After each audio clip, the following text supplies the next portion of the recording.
আপনি আমার শিক্ষক, আপনি আমার সাথে কি করছেন একবার ভেবে দেখেছেন? শিরোনাম বাদ দিয়ে মূল গল্পটা শুরু করি। আমার বাবা আমাকে পড়ানোর জন্য একজন লজিং মাস্টার রাখলেন। সেই লজিং মাস্টারের নাম সুবোধ। আমি ক্লাস 9-এ, আর আমার ভাই 7-এ পড়ে। আমরা মাস্টারকে দাদা বলে সম্বোধন করতাম। মাস্টারদা আমাকে ঝর্ণা আর আমার ভাইকে রাব্বি বলে ডাকত। মাস্টারদা পড়ালেখায় খুব ভালো ছিল, তার সুনাম অনেক ছাত্রছাত্রীদের মুখে। আর তাই তো বাবা সেই মাস্টারদাকে আমাদের বাড়িতে নজির রাখলেন। আমার মা মাস্টারদাকে বললেন, আপনি নিজের পরিবার মনে করে আমার ছেলে মেয়েদের পড়াবেন। আর তাই মাস্টারদা আমাদেরকে ভালোভাবে বুঝিয়ে বুঝিয়ে পড়াতেন। আমাদের প্রতিদিনের পড়া যতক্ষণ না শেষ হতো ততক্ষণ মাস্টারদা নিজে পড়া পড়তেন না। আমাদের ছুটি দিয়ে তারপর তিনি নিজে পাঠে মনোযোগ দিতেন। মাস্টারদার সহযোগিতায় আমি ভালোভাবে এসএসসি পাস করে কলেজে উঠলাম। আর আমার ভাই রাব্বি 10-এর নিচে থেকে প্রথম স্থান অধিকার করল। আমাদের রেজাল্ট এত ভালো হয়েছে যে আমাদের মা বাবা মাস্টারদের প্রতি এত বেশি আন্তরিকতা সৃষ্টি হয়েছিল যে মাস্টারদা আমাদের পরিবারের একজন খুব গুরুত্বপূর্ণ ব্যক্তিত্বে পরিণত হল। পরিবারের সব কাজকর্ম মাস্টারদার পরামর্শ ছাড়া হতো না। আমার বাবা বিমান বাহিনীতে চাকরি করতেন, তাই তেমন ছুটি পেতেন না। আর আমার ভাই ছিল ছোট। পরিবারের সকল সমস্যার মাস্টারদা আমাদের একমাত্র নির্ভরশীল ব্যক্তি হয়ে ওঠে। আমার মা বাবাও মাস্টারদাকে খুব বিশ্বাস করতেন। আমাদের ভবিষ্যৎ কিভাবে ভালো হবে সেই পরামর্শ মাস্টার দিয়ে দিত। আমাদের পড়ার ঘরটা আমাদের মূল ঘর থেকে আলাদা ছিল। আমাদের মূল ঘর এবং পড়ার ঘরের মাঝখানে বাড়িতে প্রবেশ করার রাস্তা ছিল। পড়ার ঘরে 2খান রুম ছিল আর তার সাথে বারান্দা। আমরা এক রুমে পড়তাম আর অন্য রুমে মাস্টারদা থাকত।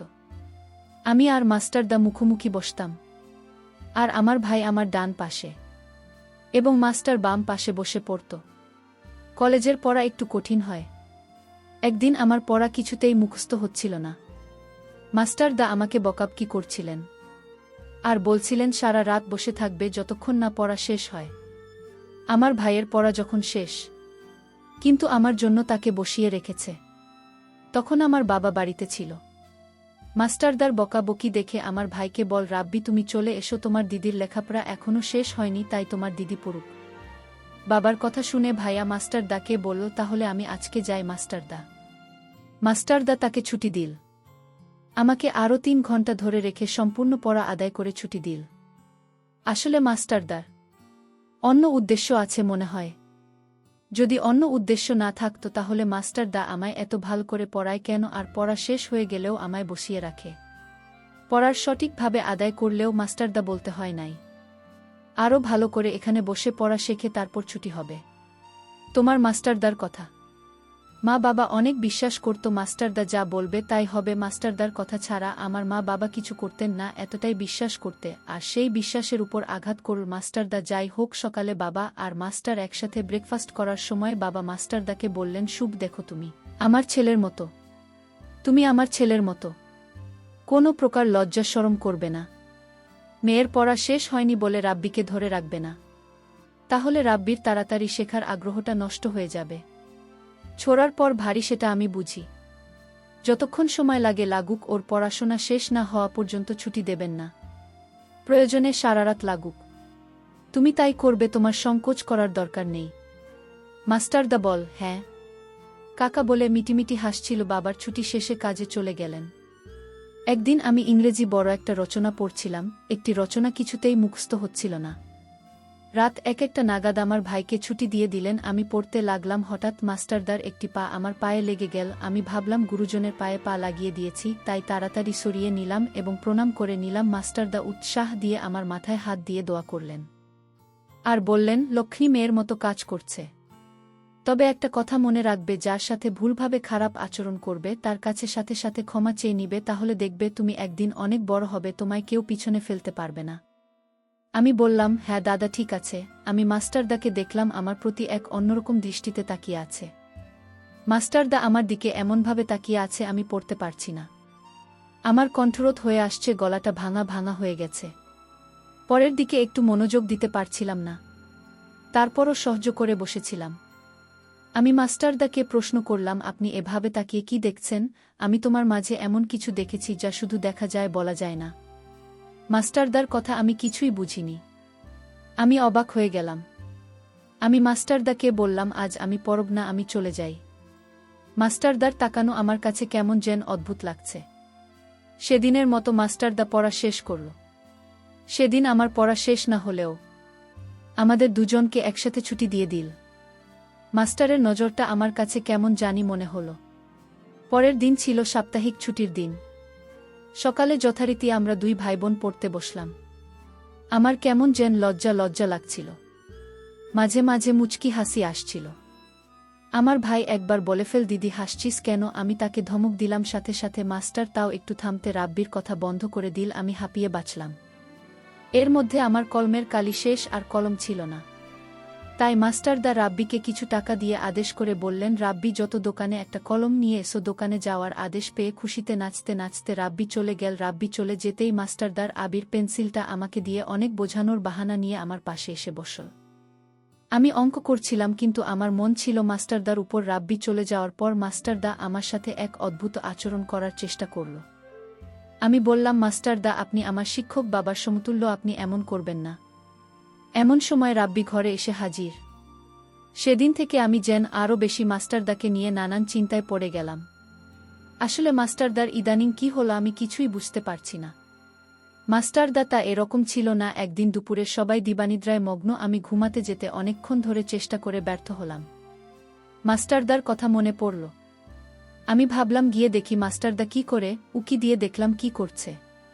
দেখি মাস্টারদা ঘুমায়নি, বরং আমাকে দেখা মাত্রই চমকে উঠল। আমি চারিদিকে তাকিয়ে দেখলাম। মায়ের ঘরে গিয়ে দেখলাম গভীর ঘুমে ঘুমিয়ে আছে। তারপর চুপি চুপি মাস্টারদার রুমে গেলাম। আমি মাস্টারদার রুমে গিয়ে মাস্টারদাকে ডাক দিয়ে তুললাম। ডাক দিতেই মাস্টারদা ঘুম থেকে উঠে পড়ল। আসলে মাস্টারদা ঘুমায়নি, মাস্টারদা জেগেই ছিল। আমি মাস্টারদাকে বললাম, আপনি এত রাত হল ঘুমান না কেন? মাস্টারদা বলল, আমার ঘুম আসছিল না। মাস্টারদা তখন আমায় বলল, তুমি এত রাতে আমার রুমে কেন? মাস্টারদা, আমি আপনার রুমে এসেছি একটা প্রয়োজনে। মাস্টারদা বলল, কি প্রয়োজন? সে তখন আমায় বলল, আপনি ওই দিন আমার দিকে তাকিয়ে কি দেখছিলেন? আপনি বলছিলেন সেটা শুধু দেখা যায়, বলা যায় না। মাস্টারদা আমার কথা শুনে অবাক হয়ে বলল, সেটা তোমাকে এখনই বলতে হবে? যাও তুমি এখন তোমার রুমে গিয়ে ঘুমাও, তোমার মা দেখলে বকা দিবে। আমি তখন মাস্টারদাকে বললাম, আপনি এখন আমাকে একটা অঙ্ক বুঝিয়ে দেবেন। রাত প্রায় 2টা বাজে, এই মুহূর্তে লেখাপড়া মাথায় কাজ করবে না। কাল সকালে আমি বুঝিয়ে দেব। আমি মাস্টারদাকে বললাম, যদি অঙ্কন আবু যান, তাহলে আপনি আমার দিকে তাকিয়ে কি দেখলেন সেটা বলেন। আপনি তো বললেন সেটা দেখা যায়, বলা যায় না। আমি এটার উত্তর না শুনে আমি কিছুতেই আপনার রুম থেকে বের হব না। আমি মেয়েটার এমন দেখে আমি আশ্চর্য হয়ে গেলাম। আচ্ছা, তুমি তো কোনোদিন এমন করো না, আজ কি তোমার ভূতে ধরেছে নাকি? আমি মাস্টারদাকে বললাম, মাস্টারদা আপনি যেদিন আমার দিকে তাকিয়ে কি দেখেছিলেন আর বললেন এটা দেখা যায়, বলা যায় না? আমি যেদিন এই কথাটা আপনার মুখে শুনলাম সেদিন থেকে আমি ঠিকমতো ঘুমাতে পারছি না। আমার বারবার জানতে ইচ্ছে হয় কি এমন জিনিস আমার মাঝে আছে, দেখা যায় কিন্তু বলা যায় না। আজ রাতে কিছুতেই ঘুম আসছিল না।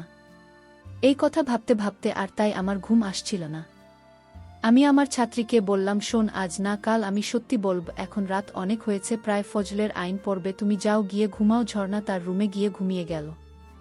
পরদিন আমার বাবা আসলেন, এসে মাস্টারদাকে ডাক দিলেন আর বললেন, কেমন পড়াচ্ছেন আমার ছেলে মেয়েদেরকে? এবার কি তারা ভালো রেজাল্ট করতে পারবে? মাস্টার বলল, কাকা, আপনি কোনো চিন্তা করবেন না, ওরা এবার ভালো রেজাল্ট করবে, আপনি নিশ্চিত থাকুন। মাস্টারদার কথা শুনে বাবা কিছুটা আস্থা পেলেন। বাবা বাড়িতে 2 দিন ছুটি কাটিয়ে চলে গেলেন। পরের দিন আমরা মাস্টারদার কাছে পড়তে বসলাম। মাস্টারদা বললেন, আজ পড়া শেষ না করে কারো ছুটি হবে না। আমি আজ পড়া শিখে আসিনি। মাস্টারদা আমার ছোট ভাইয়ের পড়া আদায় করে নিয়ে বললেন, তুমি চলে যাও, তোমার ছুটি। রাবি তখন ছুটি পেয়ে চলে গেল।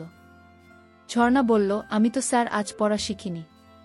আমি বললাম, কেন শিখিনি? তোমার বাবাকে আমি কথা দিয়েছি তুমি এবং তোমার ভাই পরীক্ষায় ভালো রেজাল্ট করবে। আমার ছাত্রী ঝর্ণা বল, মাস্টারদা আপনি আমার পড়ালেখার মনোযোগ নষ্ট করেছেন, আপনার জন্যই আমি পড়া শিখে আসতে পারিনি। আমি ঝর্ণার কথা শুনে বললাম, কেন, আমি আবার কি করেছি? ঝর্ণা আমার কথার উত্তর দিয়ে বলল, মাস্টার সেই কথার উত্তরটা পেলাম না। মাস্টারদা বলল, ও তাই, সেটার জন্য তুমি পড়া মুখস্থ করতে পারেনি। ঠিক আছে, আজ রাতে তুমি আমার রুমে এসো, আমি বলবো, তোমার উত্তর পেয়ে যাবে। মাস্টারদাকে আমি বললাম, আপনি এখন বলেন, আমি রাতে আসতে পারবো না। মাস্টারদা বলল, এই কথা আমি এখন বলতে পারবো না। আজ রাতে বলব, যাও, এখন তোমার ছুটি। মাস্টার এমন কথা শুনে আমার অনেক রাগ হলো। কি এমন কথা দিনে বলা যাবে না, রাতে বলতে হবে? আসলে আমি মাস্টারদার লক্ষণ কিছুই বুঝতে পারছি না।